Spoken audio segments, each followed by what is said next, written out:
안녕하세요. 이번 시간에 분사 구문을 공부해 볼 시간입니다. 분사 구문, 이전 시간에 분사를 배웠어요.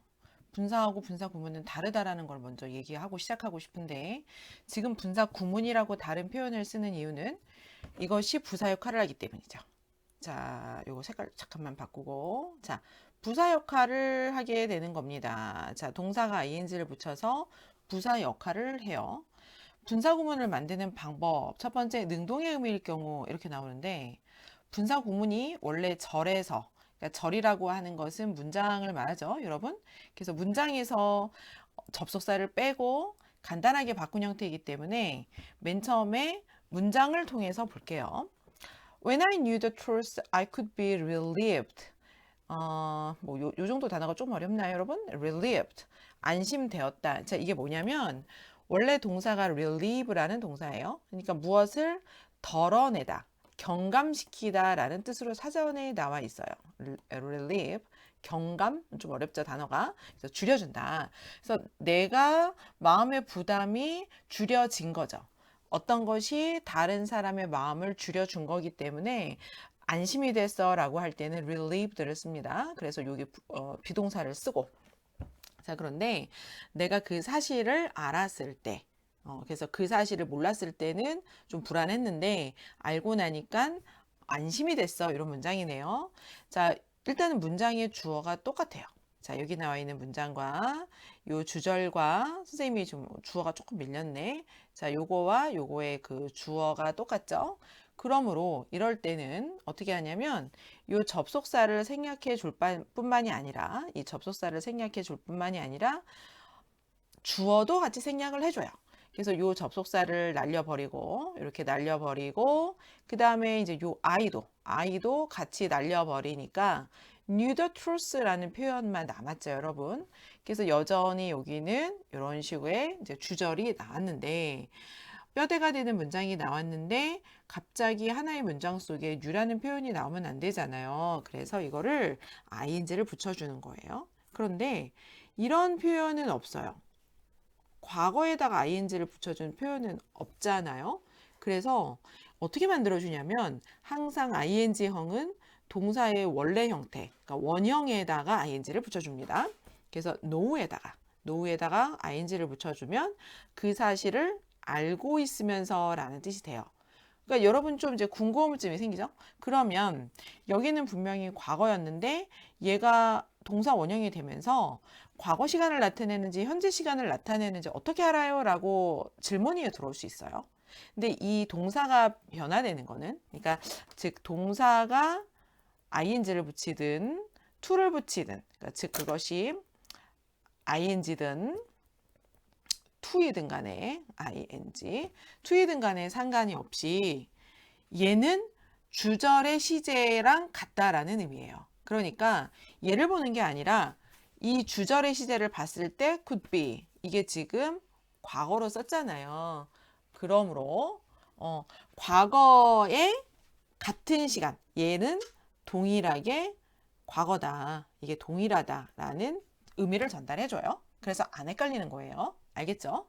그래서 이런 식으로 knowing the truth라는 표현이 되면 I could be relieved가 이게 진짜 문장이 되면서 이 앞에 있는 내용은 얘랑 같은 시간대에 나타나는 설명을 전달하는 거죠. 여러분 이제 분사구문 굉장히 간단하죠? 자, 분사구문이라는 것은 영어가 분사의 형태로 나눠진다 그랬죠. ing와 ed의 형태로 두 가지로 나누어지기 때문에 나눌 분자를 쓴다. 그래서 간단하게 절을 구로 바꾼 거다. 그러니까 절이라고 하는 거는 문장. 주어 서술어가 갖춰진 문장이잖아요.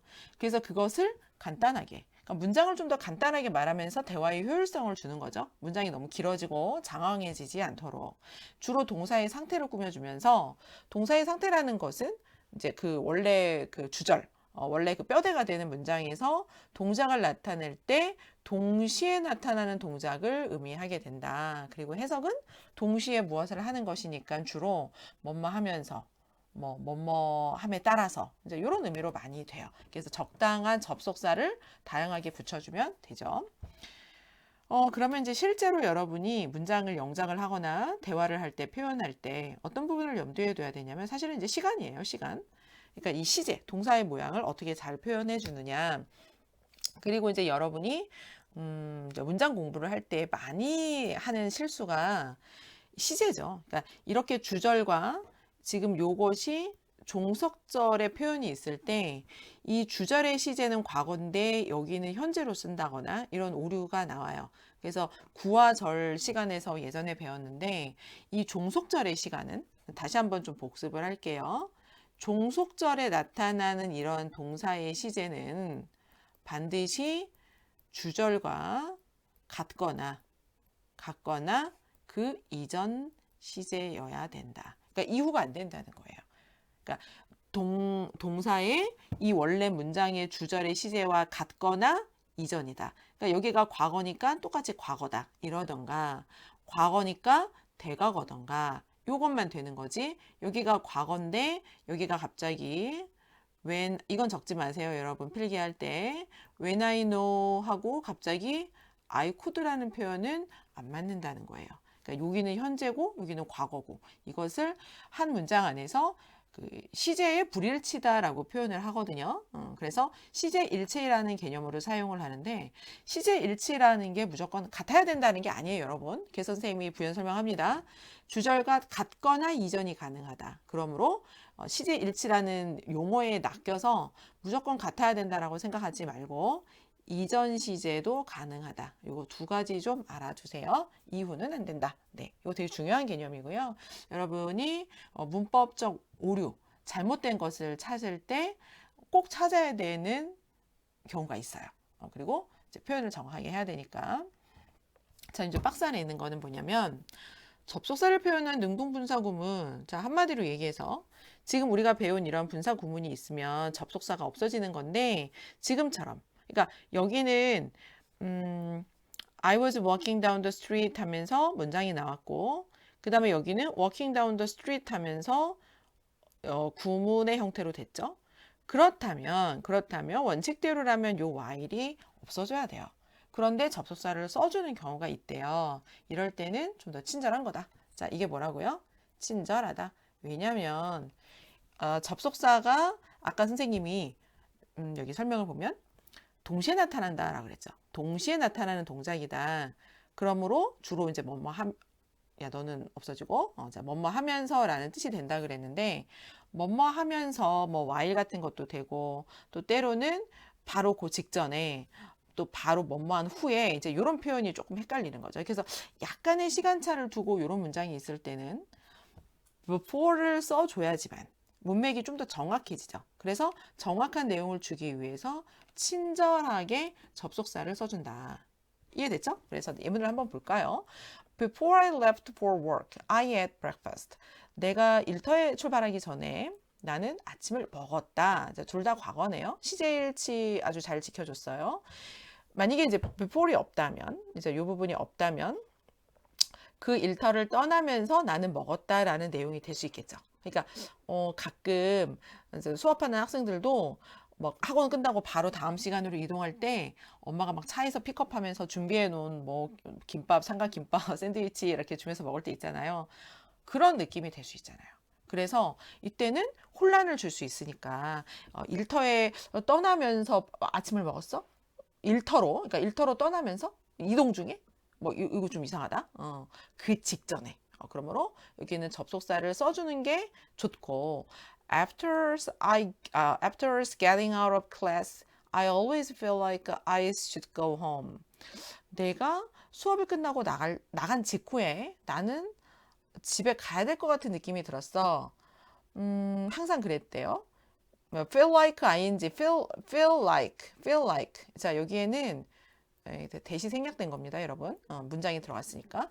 그래서 어떠한 생각이 들었어 라는 뜻인데 수업이 끝나고 친구들과 같이 뭐 먹을 수도 있고 뭐 남자친구 같은 경우에는 게임 좋아하면 PC방에 가서 게임할 수도 있고 그런데 나는 항상 집에 가고 싶었어. 뭐 집에 가서 뭐 엄마랑 놀든지 반겨주는 강아지가 있든지 공부를 하려고 했던 거겠죠. 그래서 이런 경우에는 학교를 끝나고 난 직후에 어디를 가는 거니까 이제 동일하게 접속사를 써주는 것이 문맥의 의미를 훨씬 더 정확하게 준다. 그래서 이렇게 조금 문법을 파괴한, 안 지키는, 말 안 듣는 문장들도 있습니다. 자, 다시 한번 단서를 또 이제 두 번째 그 예외적인 걸 볼까요? 이제 예외 첫 번째 했고, 두 번째, 주절의 주어와 부사절의 주어가 같지 않을 때, 이때는요, 부사절을 접속사를 사용한 부사구로 줄여 쓰지 않는다. 무슨 말이냐면, 얘는 그냥 뭐 공부할 것도 없어요, 여러분. 내가 수업이 끝났고, 내가 항상 집에 가고 싶은 생각이 들었죠? 그래서 여기 나오는 이 주어와 이 주어가 똑같아요. 여기도 똑같습니다. 그런데 이 문장을 보니까 수업이 끝난 후에 After the class finishes, I always feel like I should go home. 수업이 끝났어요. 그러니까 지금 비슷한 문맥이지만 문법적인 표현으로는 주어를 완전 다르게 썼죠. 그래서 수업이 끝났고 나는 집에 가고 싶었어 라는 표현이니까 이렇게 주어가 다릅니다. 그러니까 이 클래스를 없애버리면 안 되겠죠.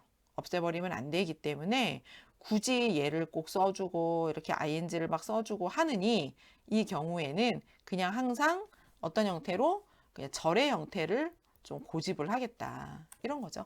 그래서 주절의 주어와 부사절의 주어가 같지 않을 때 주로 이때는 그냥 이렇게 절의 형태를 써버립니다, 여러분. 크게 의미 두지 말고 보세요.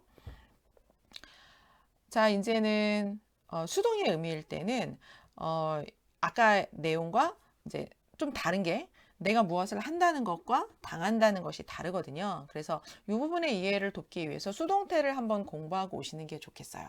그리고 분사를 한번 공부하면 다음 시간 공부가 좀 더 수월해질 거예요. 그래서 오늘은 지금 이 시간에는 능동을 배웠고요. 다음 시간에 이제 수동을 나타내는 거를 배워보도록 하겠습니다.